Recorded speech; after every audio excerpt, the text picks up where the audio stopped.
Hey everyone, welcome to our third Culture Launch live session. Cannot thank you enough for joining. So Halloween's tomorrow and we have sure endured a scary year. So with that timely theme in mind, today we're going to talk with CultureIQ Senior Strategist Rob Beres on why leaders are absolutely crucial to building good culture and why your culture can take a frightening turn if your leaders choose to not ghost it. Or to ghost it rather. As a reminder, my name is Shannon O'Boyle. I am a growth and brand strategist at CultureIQ and a colleague of Rob's. I'm no subject matter expert on culture, but I certainly know what it's like to be a part of a good one. I'm here every Friday with CultureIQ's content manager, Kathy Jones, to offer up some consistency and trust. We're going to review what went down this week in culture, speak with Rob, and answer your questions on how you can reach both your goals and your organization's goals. So let's start with some full disclosure and some guidance. This webinar is being recorded and will be used for some other purposes, so keep that in mind when we are in open discussion. However, we encourage you to jump in with any questions or comments at any time in our chat feature, so don't be afraid. With that, let's jump in. Kathy, first of all, would you like to tell us a little bit more about your costume? Explain myself?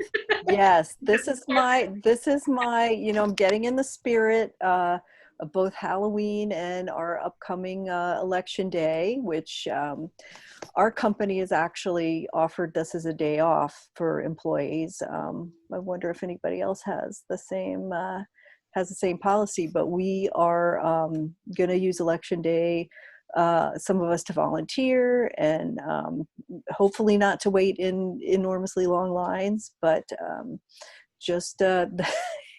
it's a costume with a purpose. And yes, it's ridiculous. I'll be taking it off when I read the news. So, but it's just kind of a gentle reminder. If you haven't turned in your ballot or voted yet, vote.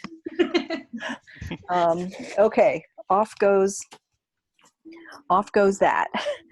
We put together some news items on leadership to go with Rob's topic today, and we post them on a blog called Culture Scout. It comes up every week. You can go to our site or on social. It's there. This week we have a good offering of a survey from the Milken Institute and Harris Poll, which is, well, it's perfect for Halloween because it's very gloomy, but it's about how people have lost faith around the world in leadership. It's a very large global survey, but there is a bright spot, a treat spot looming in all this survey data, and that's that while people are more distrustful and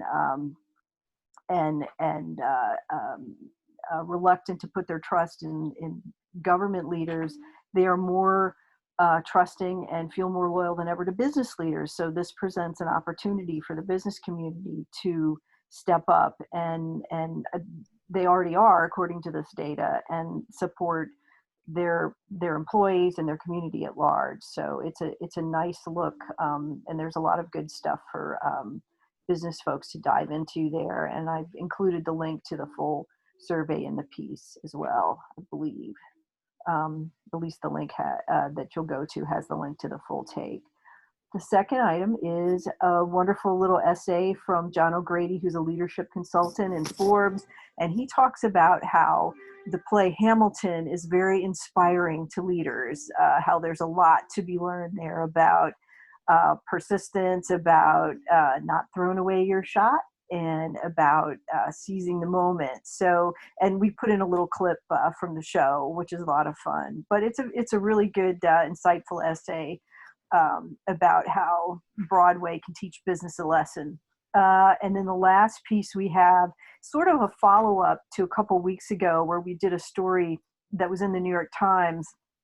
We summarized that, and it was about how leaders were stumbling a little bit in D&I by approaching people of color in their organizations and asking them to be the ones to lead diversity efforts, even though those people didn't necessarily want to or didn't have the credentials. They were sort of being leaned on, and it was creating some awkward tension in the workplace. This time around, we showcase a LinkedIn news video that brings on experts from PwC and also the Minority and Women Contractors and Developers Association.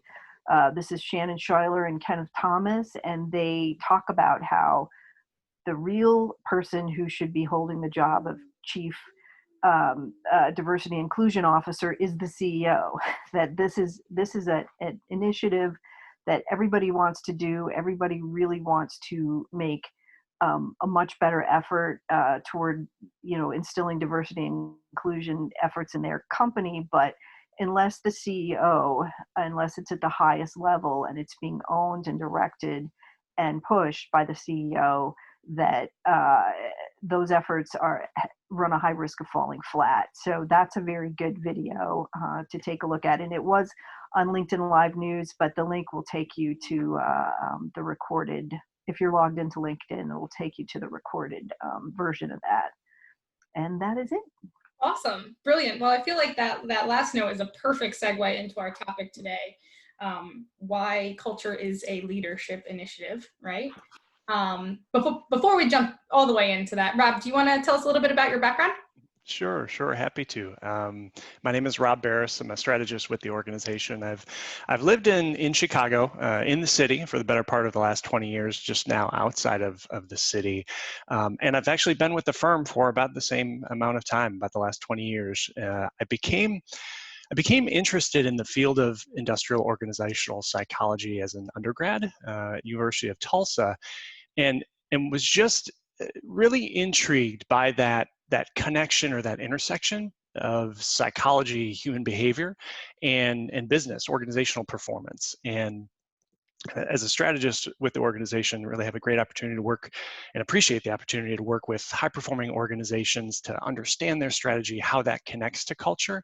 But perhaps maybe even more energizing to me, it's that opportunity to provide folks on the front line of organizations a voice in their culture and shaping their culture and providing that very unfiltered and confidential feedback to leadership. So happy to be here with you all, and excited to talk a little bit about this topic I enjoy so much. Likewise, thank you for joining us today. So oftentimes we talk about culture, right? And everyone kind of has a little bit of a different definition of culture. So I like to start to level set the playing field here. So how do you specifically define culture? Yeah, so I define it in a couple of different ways, I think. Probably the simplest definition that we often use, that I use, I think of culture as the how and the why things get done in an organization. So sets of behavioral norms in a company, unwritten rules, all of those things that shape an environment, an organizational environment, and shape how individuals interact in that environment and how work ultimately gets done. So I think that those are, for me, those are good, single sentence definitions of culture. But maybe another way of defining culture in a more operational manner is informed by some of the work that we've done recently in creating a framework for measuring, for managing culture. So thinking about how culture is actually represented in organizations. And I won't go into agonizing detail because folks can, of course, check it out on the website, but we've identified really 7 key elements of culture, I think that very much form the definition. 2 of those elements are foundational. Without those, I think it's really challenging to move an organization forward, and those are purpose and dignity. So purpose, managing culture very much begins with aligning around a very compelling and a shared purpose that energizes employees, that inspires them. So involves clarity of vision from senior leadership and alignment between employees' own work as they see it and the organizational objectives. And then it really involves fundamental beliefs about how we ought to treat one another, how we ought to treat our customers, and we call that dignity. So that's elements of inclusion and respect and well-being, even work-life balance. So those 2 very foundational elements of culture.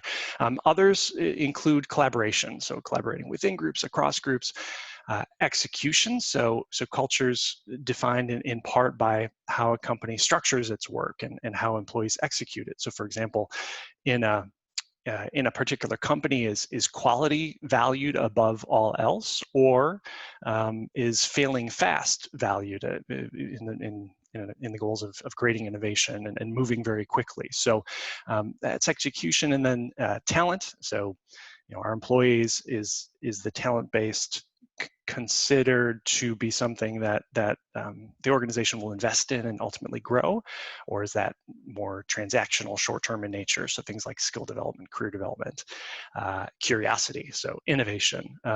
Is there testing of new ideas in a company? Are we curious as an organization, open to new ways of thinking, innovation, risk tolerance, and the like? And then lastly, a capability that senior leaders have probably put first and foremost in terms of importance, and that's agility. So focus not just on that which is important today, not just adapting to change, but truly anticipating that. So so those 7 elements, I think, do a nice job of operationalizing culture and creating a language that companies can use to measure it, to manage it, and ultimately all those things then contribute to really important outcomes like employee engagement, pride in the company, energy, optimism.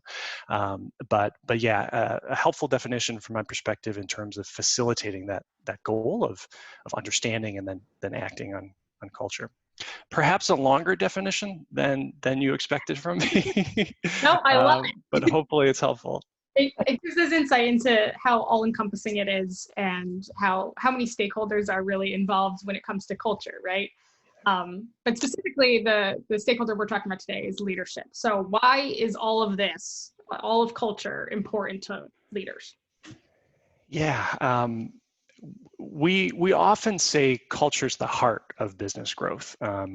It's the engine, if you will, that helps companies move forward, and it can hold them back, perhaps not in the short term, but maybe over the long term as the organization grows and it changes, or external factors come into play. So every organizational, we've talked about, every organization has a culture, right? And that culture can be created accidentally, it can be created intentionally. Now, coming from someone working in the culture management business, it probably comes as no surprise to you that I would argue it should be managed intentionally, right? Measuring it, managing, understanding it, identifying the gaps between the current state and the ideal state, and hopefully that ideal state is connected to strategy, but ultimately with the goal of closing those gaps and allowing employees and leaders alike to experience the culture that they want to have, a culture that's empowering, that's open to new ideas, that's respectful, and the like, and that being the engine that's helping the organization move forward. I think it's clear that should be important to a leader and something they tend to. Absolutely. Kathy, are you going to jump in? Yeah, we get I think that there's a little bit less of this in the air than there was, but one of the common issues that I think used to arise with some HR professionals we've spoken to about culture is that it is hard to articulate the value of having good culture to the C-suite, particularly at the highest level. It is hard to go into the C-suite and say, okay, great, I'm going to improve the culture in my company. What's in it for our bottom line? So can you speak to that and show a little bit about what we might tell an HR leader to turn around and go into, a C-suite meeting with, in terms of explaining the value of culture? Yeah, I think culture sometimes gets a bad rap as being kind of this amorphous and tough to define type thing. I think going in with a definition, maybe not unlike what I shared, and kind of the specifics, and then a layer down more specifically. We talk about dignity, or we talk about collaboration, but what are the specific behaviors within those elements that are necessary for success? And when you begin to talk about the specific behaviors, especially those that really tie to a company strategy, in some respects, I feel like the case is almost made for itself. So I've been in meetings with senior leaders where we're talking about what are those capabilities really required in an organization that's terribly focused on innovation or R&D, or focused on digital transformation. And it's often at that point where we kind of get to the slide and show, well, these are the 10 things that we've identified as critical, and these are how we will measure them in your survey, that sometimes that light bulb goes off and they look and they say, oh, yes, yes, we need this. So sometimes getting a bit more specific in that realm can be helpful. I mean, there are other ways too.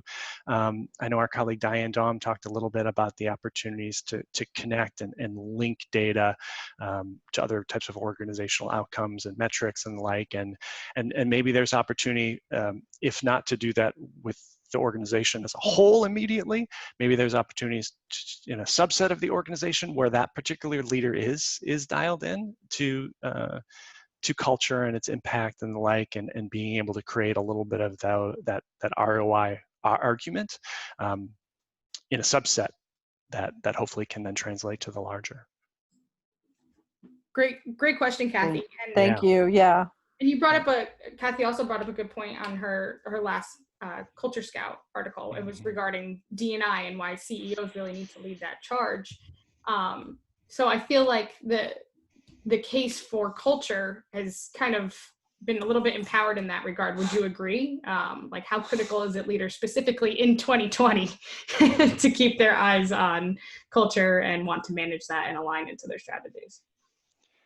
Yeah, absolutely. I mean, particularly in times of disruption, uncertainty, I think a positive culture is better positioned to weather that storm, and maybe not even weather it, but to excel through that. So as we're presented with these challenges, whether it's the pandemic, civil, social unrest, and the like, I think that presents a great opportunity to have some of those conversations and lead from the top, of course. And it's not, culture certainly is not a leader's responsibility alone. Throughout the organization, it's incumbent upon managers, it's incumbent upon employees to translate what are those values and kind of the strategy into their own work, and how can they work in ways that are consistent, or what are the decisions that they need to make that's consistent with what's, the tone that's being set from leaders.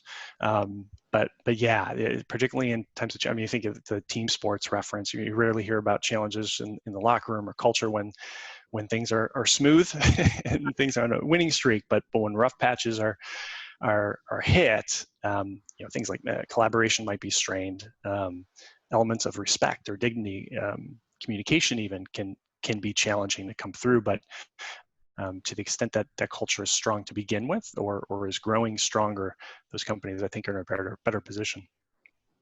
Right. No, couldn't agree more. And so specifically talking to the role of leadership in both creating and maintaining culture, what does that work look like, right? So what is my first step?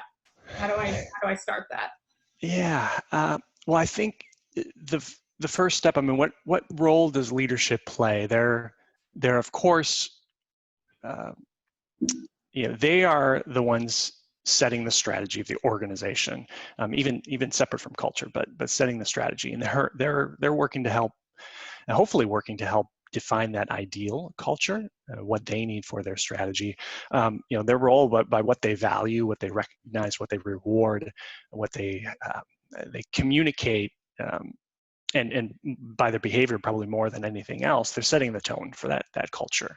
I think about a role of leadership, and one it gets talked about with some frequency, but leaders in an organization have a wonderful platform to be able to tell stories, and that's a great technique to translate for employees on the front lines and elsewhere these values and these things that are important to the company more broadly into specific behaviors or decisions that employees have made. So it helps to share in more concrete terms maybe how employees should show up for their customers, or how they should show up for themselves. And that that kind of gets at the notion of intentionality, as I mentioned kind of earlier. It's leaders being intentional about the culture that they need and they want, and telling stories, or in other ways, making it clear how employees should behave and engage with clients in other areas of the organization. I love that sentiment in terms of being intentional. But here's for the scary question, right? So what happens if the leader doesn't take on that role? Yeah. Ghosting, we had to do it. It's Halloween. We gotta bring back the scare.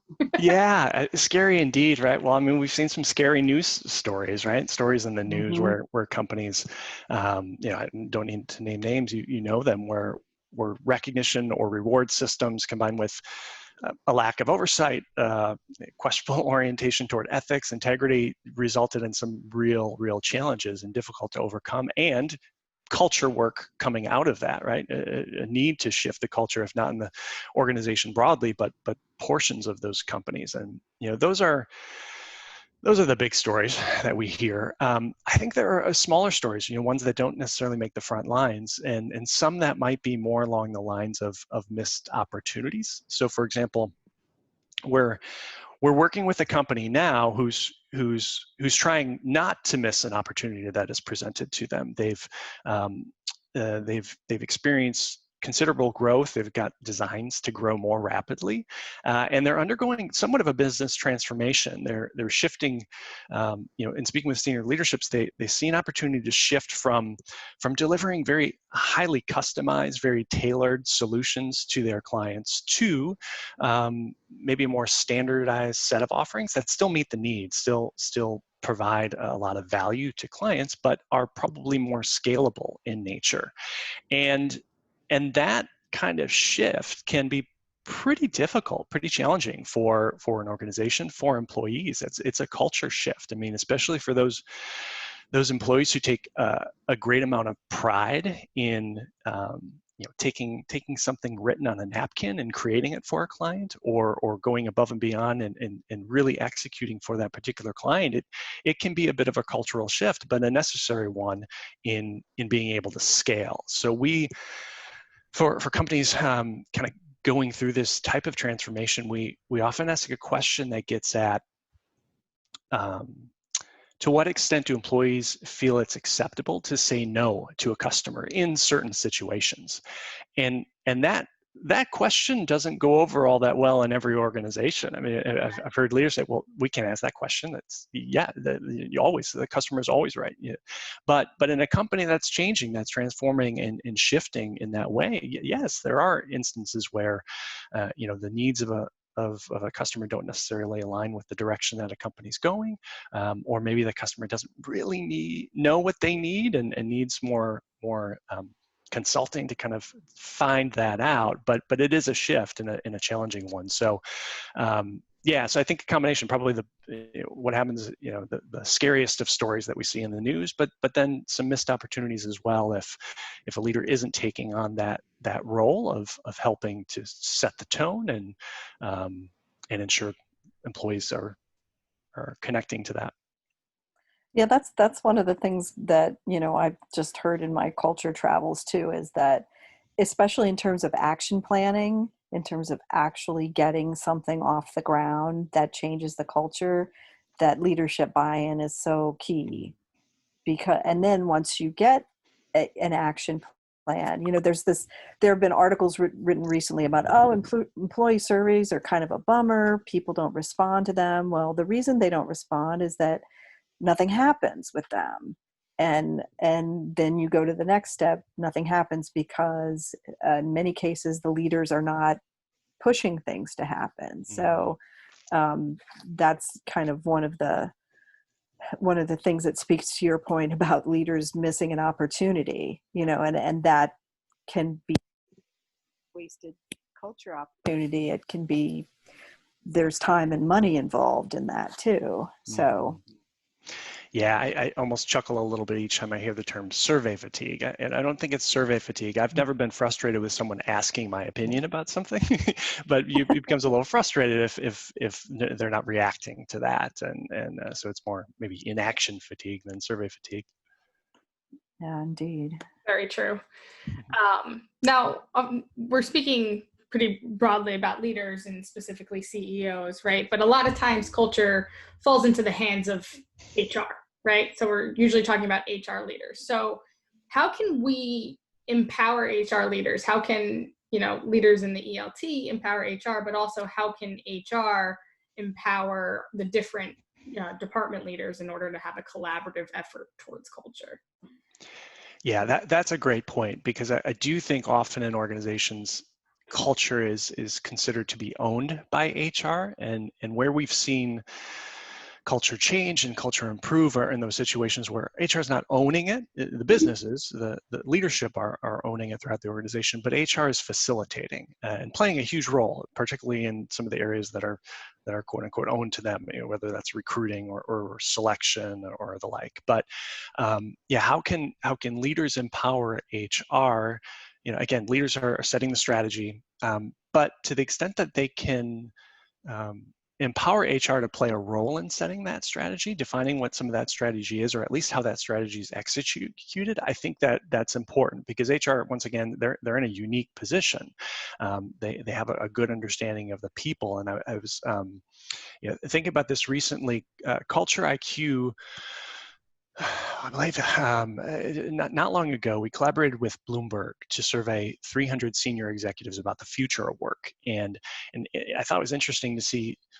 Most executives agree that their organization isn't as prepared for the future work as they'd like it to be, but they were in quite an amount of an agreement on who should lead some of that future work activity and understanding and strategy. And two of the primary groups were HR and IT. And moreover, they wanted HR to be more involved in setting the strategy with regard to that, particularly around things like new technology to facilitate workplace changes. And one question that was on that particular survey was asking these 300 leaders, should human resources, should HR be more involved in things like automation and related technologies, which will have a huge impact on the people in an organization, what they do, how they do it, and we talked about culture in that way. 27% of executives said HR is already involved in those types of activities, but almost 50%, another I think 45% said HR should be more involved. So involving them not just kind of on the downstream execution of strategy, but on some of the creation, I think is really critical. And then other things like empowering leaders to, giving them the tools, resources to train, to coach, to ensure managers, other leaders in the organization, employees, that they're on the same page in terms of taking ownership of culture themselves is important. So allowing them to facilitate the ownership on the part of the business, and then empowering them to gather the types of information that we often support them in culture, census, pulse surveys, engagement, all of that. That piece is quote unquote owned by HR in many respects. I mean, those are some of our primary contacts, but the data are certainly not owned, and the action is not owned by HR. That's put throughout the organization. So empowering HR to facilitate in that way, but ensuring that culture is seen as a leadership imperative and an organizational from employees all the way up is pretty critical. Brilliant. All right, we're coming around on the half-hour mark. So does anyone have any questions for Rob while we got him here? Highly recommend. So Rob, if there's one thing that we take away from today, like one thing that leaders should do to keep a culture strong, or that they might not be doing right now, what would that one thing be? Yeah, I only have one answer. I'll allow a couple. I'm not. I mean, it's not that as though leaders are at a loss for advice. I mean, it's coming from all directions, I think. But I kind of think of two things. One, in I think of the pandemic now. I mean, times of considerable change. I think a reaction, and it's an understandable reaction, but a reaction is to turn away from some employee feedback efforts, maybe from culture management efforts, and that's in considerable change. I think it's also in times where things are going well. Granted, when companies come to us, CultureIQ, they're already mostly bought in, or when they get to me, at least, maybe not the sales execs and the like, but when they get to me, they're often bought in. So maybe my perspective is a little jaded, but I don't know that that it'd be tough to convince many leaders that culture is important. I think it's sometimes more difficult to convince them that it's important right now, particularly when things might be going really well. and it appears to be pretty smooth sailing, might not want to mess with that right now, or change and they feel as though it's not the right time. But I think in reality, particularly in times of change, reaching out, getting an understanding from your employees about the challenges they're facing, their thoughts, their opinions, their recommendations, it's critical to do that. But it's also critical to be pretty focused in that effort. So, we all now we don't have a lot of time to be working on activities that aren't directly related to the strategy of the organization and what we're trying to achieve. So I think being very focused on the types of things that we're asking them about, but also in what we're acting upon once we get that information. And we sometimes talk about the engagement survey, the culture survey not being a wish list necessarily on the part of employees, but information to allow leaders to understand, to prioritize. And we often talk about coming out of those surveys, it's identify one, maybe two areas where action is most needed right now. And yeah, maybe there are a couple of different actions, some low-hanging fruit, some things that take a little bit longer, but being very focused and being making sure that those are connected to your strategy, I think is critical. And then maybe the number one B piece of advice, not two, number one B is, I think about leading with empathy. We've reading through a number of comments across organizations. What we have seen, I think, is data that align, Kathy, with what you described earlier, with people presenting, having trust in their organization to take care of them in the pandemic and so on and so forth. We've seen results related to that as well, but we've also seen some pretty high levels of stress, self-reported stress in organizations, uncertainty, both personally, professionally, and in some specific populations too, caregivers, people with kids at home, women in particular, as studies have shown, they're either disproportionately taking on work at home, and or are self-selecting out of the workforce, which presents a number of challenges and the like. It's each employee's situation differs and requires understanding, requires empathy. Two-way communication, transparency, which may be more difficult even in a virtual environment, but leading with empathy and listening and building trust in those critical moments. That's where trust has the greatest impact, lasting hold, is in those, not necessarily in the routine, the day-to-day interactions, but in those real critical moments where it's maybe unclear how a leader will respond to a request or a need. Critical time to build that trust, and that trust often will have long-lasting impacts for employee engagement and for the culture more broadly. Brilliant, Rob, and a beautiful sentiment to end on. It was Halloween, Robert. Great. So again, thank you again. Thank you so much for your time. Thank you everyone who joined us today. Just as a reminder, every Friday at noon Central, we'll be here for you to review what went down this week in culture, speak with our thought leaders like Rob, and drop some insight on how you can reach both your goals and your organizations. So also, if you'd like to submit any questions ahead of time, feel free to reach out to us on LinkedIn or at hello@cultureiq.com. Thanks again. Have a great weekend, guys. Happy Halloween. Thanks, vote. Bye. Bye-bye.